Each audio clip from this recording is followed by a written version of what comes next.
Hai guys, selamat berjumpa kembali di channel novel populer viral yang keren ini. Sebelum mengikuti kelanjutan kisah Dev atau Chen-Ping yang semakin seru dan mendebarkan ini, mohon bantuan kalian untuk subscribe, like, komen dan share video-video yang ada di channel ini ya. Saat ini admin ingin menghadirkan kembali kisah perintah Kaisar Naga ini dari awal, yang akan admin sajikan 5 episode pada setiap uploadnya. Bagi kawan-kawan para pecinta novel PKN ini yang ingin menyimaknya, selamat menikmati. Perintah Kaisar Naga bab 421-425. Saat matahari tenggelam dan langit menjadi gelap, Dev bangun dan merapikan pakaiannya lalu bersiap untuk pergi ke perjamuan. Tapi Yuki masih tidur dengan pulas. Dev memanggilnya 2 kali, dan Yuki malah menggelengkan kepalanya. "Kamu pergi saja sendiri, saya tidak ikut lagi, saya masih mengantuk, mau tidur." Dev menatap Yuki lalu akhirnya berbalik. Yuki memiliki liontin giok, kalau ada bahaya, Dev akan langsung tahu. Sementara itu di dalam hotel Sawasde, hampir semua orang terkemuka di kota Surau sudah tiba, dan status Juan di kota Surau sekarang bertambah tinggi karena hubungannya dengan Dev. Saat ini bahkan Indrawan dan Willy juga bersikap sangat hormat kepada Juan. Orang-orang dari keluarga lain sangat ingin terhubung dengan Juan. Mereka semua terlihat sangat cemburu karena Juan memiliki seorang putri yang baik. "Tuan Dev sudah sampai," seseorang berteriak, dan Dev terlihat mendorong pintu dan berjalan masuk. Semua orang berdiri di kedua sisi untuk menyambut Dev. Dev mengangguk kecil sebagai sapaan terhadap semua orang, lalu duduk di samping Juan. Semua orang juga kembali ke tempat duduk. Wajah mereka terlihat sangat bersemangat. Bisa duduk dan makan bersama dengan Dev adalah hal yang dinanti-nantikan oleh banyak keluarga konglomerat. "Tuan Dev, saya dengar kalau Ketua Majelis Hans mengundangmu untuk menjadi bagian dari Majelis Perlindungan Hukum dan memberikan posisi Ketua Majelis kepada Anda, tapi Anda menolaknya?" Indrawan terlebih dahulu membuka mulut dan bertanya pada Dev. Dev tersenyum ringan, "Saya masih memiliki banyak urusan, tidak sanggup menerima tanggung jawab itu." Semua orang yang mendengarnya menghela nafas mereka. Posisi Ketua Majelis Perlindungan Hukum di kota Ithaka ditolak, sangat luar biasa. Mereka akhirnya tahu sehebat apa kekuatan Dev. Perlu diketahui, itu adalah Ketua Majelis Perlindungan Hukum di kota Ithaka. Kalau dibandingkan dengan Wali Kota Willy, itu jauh lebih besar. Ini adalah jabatan yang diimpikan oleh banyak orang. Saat matahari tenggelam dan langit menjadi gelap, Dev bangun dan merapikan pakaiannya lalu bersiap untuk pergi ke perjamuan. Tapi Yuki masih tidur dengan pulas. Dev memanggilnya 2 kali, dan Yuki malah menggelengkan kepalanya. "Kamu pergi saja sendiri, saya tidak ikut lagi, saya masih mengantuk, mau tidur." Dev menatap Yuki lalu akhirnya berbalik. Yuki memiliki liontin giok, kalau ada bahaya, Dev akan langsung tahu. Sementara itu di dalam hotel Sawasde, hampir semua orang terkemuka di kota Surau sudah tiba, dan status Juan di kota Surau sekarang bertambah tinggi karena hubungannya dengan Dev. Saat ini bahkan Indrawan dan Willy juga bersikap sangat hormat kepada Juan. Orang-orang dari keluarga lain sangat ingin terhubung dengan Juan. Mereka semua terlihat sangat cemburu karena Juan memiliki seorang putri yang baik. "Tuan Dev sudah sampai," seseorang berteriak, dan Dev terlihat mendorong pintu dan berjalan masuk. Semua orang berdiri di kedua sisi untuk menyambut Dev. Dev mengangguk kecil sebagai sapaan terhadap semua orang, lalu duduk di samping Juan. Semua orang juga kembali ke tempat duduk. Wajah mereka terlihat sangat bersemangat. Bisa duduk dan makan bersama dengan Dev adalah hal yang dinanti-nantikan oleh banyak keluarga konglomerat. "Tuan Dev, saya dengar kalau Ketua Majelis Hans mengundangmu untuk menjadi bagian dari Majelis Perlindungan dan memberikan posisi Ketua Majelis kepada Anda, tapi Anda menolaknya?" Indrawan terlebih dahulu membuka mulut dan bertanya pada Dev. Dev tersenyum ringan, "Saya masih memiliki banyak urusan, tidak sanggup menerima tanggung jawab itu." Semua orang yang mendengarnya menghela nafas mereka. Posisi Ketua Majelis Perlindungan Hukum di kota Ithaka ditolak, sangat luar biasa. Mereka akhirnya tahu sehebat apa kekuatan Dev. Perlu diketahui, itu adalah Ketua Majelis Perlindungan Hukum di kota Ithaka. Kalau dibandingkan dengan Wali Kota Willy, itu jauh lebih besar. Ini adalah jabatan yang diimpikan oleh banyak orang. "Hari ini mari kita minum dengan baik, jangan membicarakan masalah lain." Juan tahu Dev paling tidak suka orang lain mencari tahu tentang urusannya, jadi dia mengangkat gelasnya dan menyuarakan pendapatnya. "Benar-benar, ayo minum, jangan membahas apapun." Indrawan menganggukkan kepalanya. Segera, perjamuan itu dimulai, dan semua orang mengobrol, namun dalam hati Dev mulai mengkhawatirkan Yuki. Dan pada saat ini, di luar area perumahan Bumi Indah, 2 orang yang mengenakan jubah hitam yang menyelimuti seluruh tubuh mereka sedang berjalan menuju area villa. Kedua orang itu melewati pos petugas keamanan begitu saja, tapi para petugas keamanan itu sepertinya tidak melihatnya. Perlu diketahui, di area perumahan elit seperti ini, orang asing tidak akan dibiarkan masuk begitu saja, apalagi kalau mereka mengenakan pakaian yang aneh, dilihat saja sudah tahu bukan orang baik. Tetapi tidak ada satu petugas keamanan pun yang menghalangi mereka berdua, dan membiarkan mereka masuk begitu saja. Apa kalian merasakan ada sesuatu yang masuk ke dalam? Tiba-tiba seorang petugas keamanan bertanya dengan heran. Ada apa? Kami semua tidak melihatnya, hanya kamu yang melihatnya? Seseorang membantah perkataan petugas keamanan itu. Tidak tahu, saya merasa sepertinya ada orang yang masuk ke dalam, ada tiupan angin yang membuat bulu kuduku bergidik.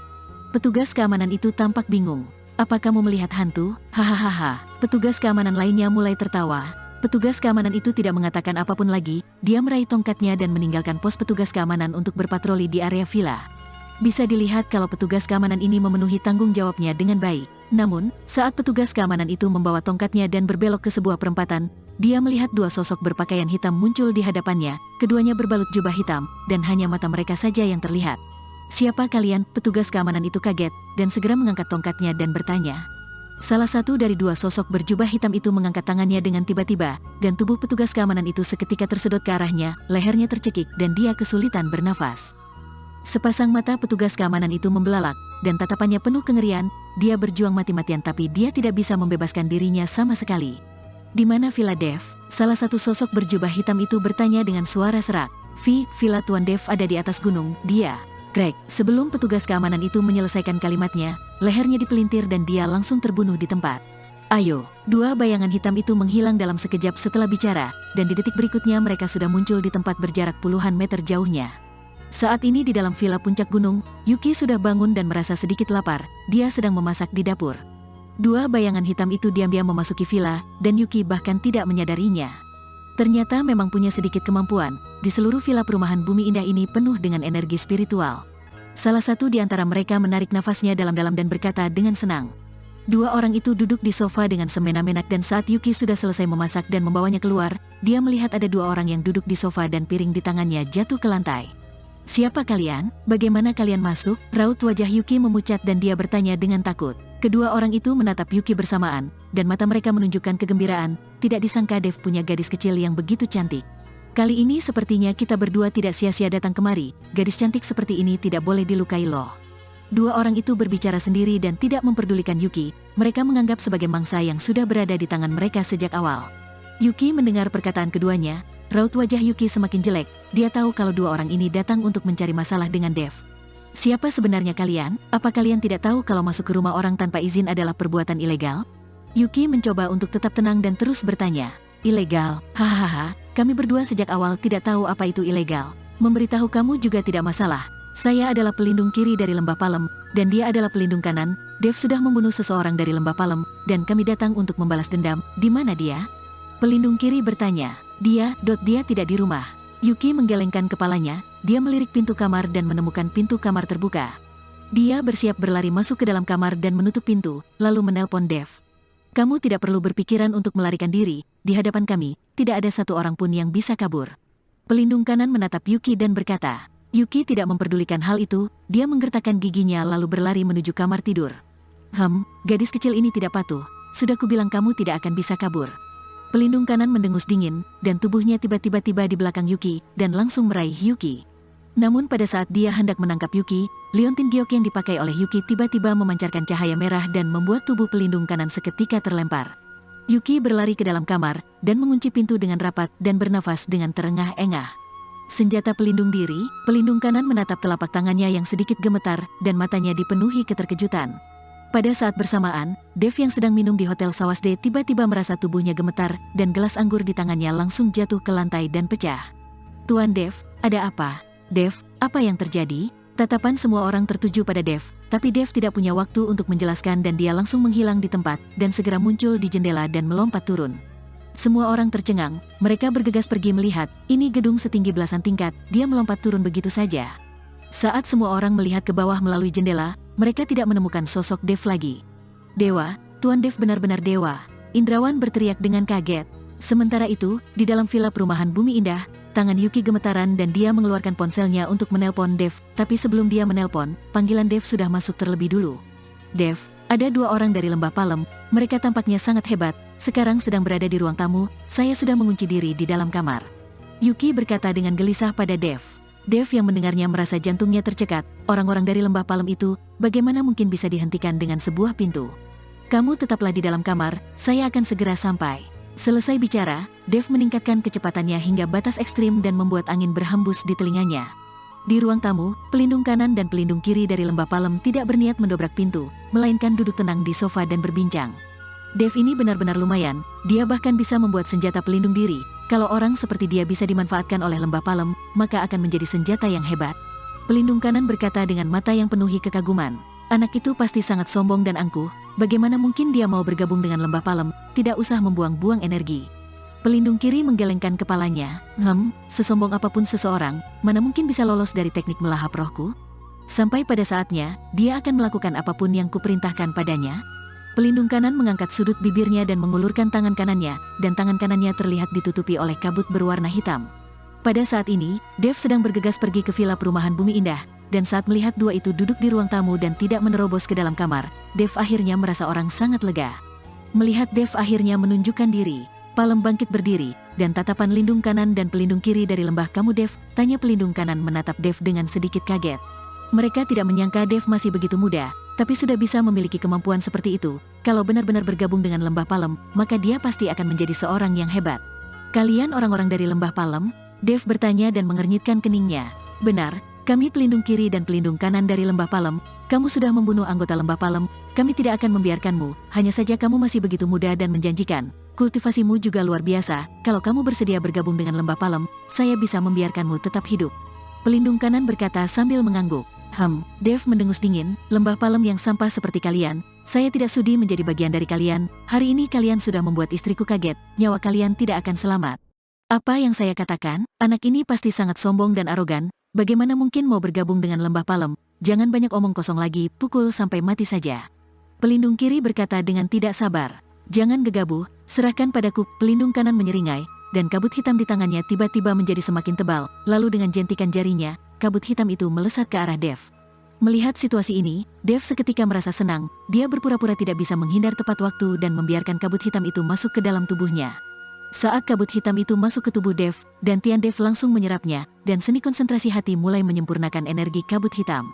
Hahaha, bocah, kamu punya sedikit keterampilan saja sudah menyombongkan diri, sekarang kamu sudah terkena teknik melahap rohku, jadi kamu harus mendengarkanku dengan patuh. Pelindung kanan melihat Dev yang tidak mengelak seketika tertawa terbahak-bahak, sedangkan pelindung kiri tertegun sejenak, dengan kemampuan seperti itu, bagaimana cara anak ini membunuh Vanir dan Inspektur Kiri? Lantas dua orang itu dibunuh diam-diam? Pasti, Vanir itu sangat bernafsu, kalau sudah diracuni oleh seorang wanita, dia tidak akan peduli pada apapun lagi. Apa kamu tidak lihat istri Dev begitu cantik? Mungkin saja Vanir si tua bangka itu terjebak dalam perangkapnya. Pelindung kanan berkata dengan jijik, kabut hitam itu dengan cepat disempurnakan dalam dantian Dev, lalu Dev pura-pura menatap. Pelindung kanan tercengang dan menatap Dev dengan heran, bocah, kamu masih punya pikiran sekarang? Kenapa tidak punya? Dev bertanya balik, sialan, apa yang terjadi? Kamu tidak mungkin gagal melakukan teknik melahap roh kan? Pelindung kiri memakinya. Tidak mungkin, pasti tenaga yang kugunakan terlalu kecil. Pelindung kanan berkata lalu telapak tangannya tiba-tiba melambai, dan kali ini kabut hitam yang lebih besar langsung menyelimuti Dev. Dalam sekejap, kabut hitam itu memasuki tubuh Dev, dan mata Dev kehilangan cahayanya, sosoknya tampak menjadi kusam. Hahaha, lihatlah, kali ini berhasil kan, kekuatan bocah itu lumayan juga, dia memiliki energi spiritual yang melindungi pikirannya, pasti itu yang membuat serangan tadi gagal. Melihat penampilan Dev, pelindung kanan tertawa keras. Pada saat ini di dalam tubuh Dev, kabut hitam itu sedang berusaha keras menyerbu ke kepala Dev. Tapi sayangnya, kabut itu terbungkus rapat oleh dantian Dev, dan seni konsentrasi hati juga bekerja dengan cepat. Apakah berhasil? Cepat kamu coba, kata pelindung kiri. Bocah, kemari dan pijat bahuku. Pelindung kanan melambaikan tangannya pada Dev. Tatapan Dev kosong, dan dia berjalan perlahan menuju pelindung kanan, lalu berdiri di belakang sofa dan memijat bahu pelindung kanan. Kamu sudah lihat kan, sebagus apa teknik melahap rohku? Pelindung kanan berkata dengan bangga. Nanti bantu saya pijat juga. Pelindung kiri juga duduk, menyandarkan kepalanya di sofa. Dev meletakkan tangannya di bahu pelindung kanan, dan seni konsentrasi hatinya berputar. Tangan Dev seperti pusaran besar yang mulai menyedot energi spiritual pelindung kanan. Pelindung kanan sedang bersandar dengan santai, tapi tidak lama kemudian dia merasa ada yang tidak beres. Seluruh energi spiritual dalam dirinya seolah mengalir keluar dengan deras dan tidak terkendali. Awalnya mengalir perlahan seperti aliran air menuju sungai, tapi dalam sekejap itu berubah menjadi seperti aliran air sungai menuju laut, dan energi spiritualnya mulai terkuras dengan cepat.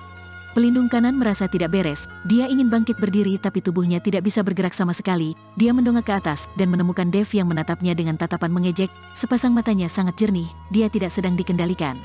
Pelindung kanan membuka mulutnya dan ingin berteriak, tapi dia tidak bisa mengeluarkan suara, sedangkan pelindung kiri yang ada di sampingnya sedang memejamkan matanya dan menunggu untuk dipijat. Dalam sekejap, seluruh energi spiritual dalam tubuh pelindung kanan sudah diserap habis oleh Dev, dan dia langsung berubah menjadi mayat kering, matanya membelalak hingga akhir nafasnya, dan tatapan matanya itu dipenuhi dengan rasa tidak percaya. Melihat pelindung kiri yang sedang memejamkan matanya dan bersiap menunggu pijatan, Dev menyeringai dan meletakkan tangannya di bahu pelindung kiri. Tubuh pelindung kiri sedikit bergetar dan dia membuka matanya, kenapa dia tidak mendengar perintah dari pelindung kanan yang menyuruh Dev untuk memijat dirinya. Saat pelindung kiri membuka matanya, dia melihat mayat kering di sampingnya, dan dia langsung melompat dari sofa, otaknya hampir meledak. Dalam sekejap mata, rekannya berubah menjadi mayat kering, dan tidak terdengar suara minta tolong. Pelindung kiri merasa kulit kepalanya mati rasa, dan tatapannya menatap Dev dengan ngeri, dia berbalik dan hendak melarikan diri. Sosok Dev melintas dan langsung menghalangi jalan pelindung kiri, karena sudah datang jangan pergi lagi, malam ini saya akan menggunakan sumber daya dari kalian, dan berkultivasi dengan baik. Pelindung kiri mengernyitkan keningnya, jubah hitam di tubuhnya tiba-tiba melayang dan menghalangi cahaya, dan pelindung kiri seketika menghilang dalam kegelapan. Kalian orang-orang dari Lembah Palem hanya tahu cara menggunakan teknik ilusi untuk menipu orang ya? Dev terlihat jijik, dan menyambar ke dalam kegelapan. Setelah suara teriakan yang memilukan, pelindung kiri menampakkan diri, dan jubah hitamnya itu robek. Pelindung kiri tampak ketakutan, mulutnya terbuka dan dia ingin mengatakan sesuatu, tapi tidak ada satu patah kata pun yang terucap. Energi spiritual dalam tubuhnya mengalir keluar dengan deras, dan langsung masuk ke dalam tubuh Dev, lalu disempurnakan oleh seni konsentrasi hati untuk dipakai oleh Dev sendiri. Setelah menguras energi spiritual dalam tubuh pelindung kiri, Dev mengurus mayatnya dan melemparkannya ke dalam lembah. Setelah merapikan ruangan, dia melirik ke pintu kamar yang tertutup rapat. Dev naik dan mendorong pintunya tapi pintu itu masih terkunci. Yuki, ini saya, sekarang sudah aman. Dev berkata dan mengetuk pintunya. Yuki membuka pintu, dan wajahnya terlihat panik, dan saat melihat Dev dia langsung melemparkan diri ke dalam pelukan Dev. Dev menepuk punggung Yuki dengan pelan, dan menghiburnya dengan lembut. Pada saat ini, liontin giok yang Yuki pakai sudah kehilangan warnanya, dan kehilangan kemampuannya. Dev mengernyitkan keningnya, dia harus mencari cara untuk membuat senjata pelindung diri yang lebih kuat lagi, kalau tidak keselamatan Yuki akan terancam. Saat ini kelemahan Dev adalah Yuki, dia terus mengkhawatirkan keselamatan Yuki. Di saat yang bersamaan, di aula Lembah Palem, penguasa Lembah Palem, Isah sedang bermain catur dengan seorang pria tua, tapi tiba-tiba ada suara yang terdengar dari pot hitam miliknya. Saat Isah membuka pot dia menemukan ada 2 ekor kelabang yang mati lagi, dan sudah dimakan oleh kelabang lainnya. Sepertinya saya benar-benar meremehkan bocah itu.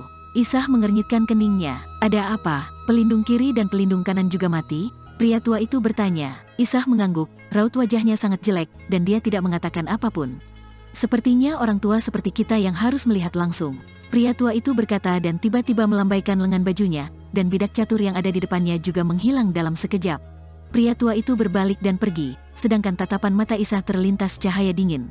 Di saat bersamaan, di villa perumahan Bumi Indah, Yuki sudah tidur dengan lelap, satu tangannya mencengkram sudut pakaian Dev dengan erat, dia terlihat sangat ketakutan, takut kalau Dev akan pergi.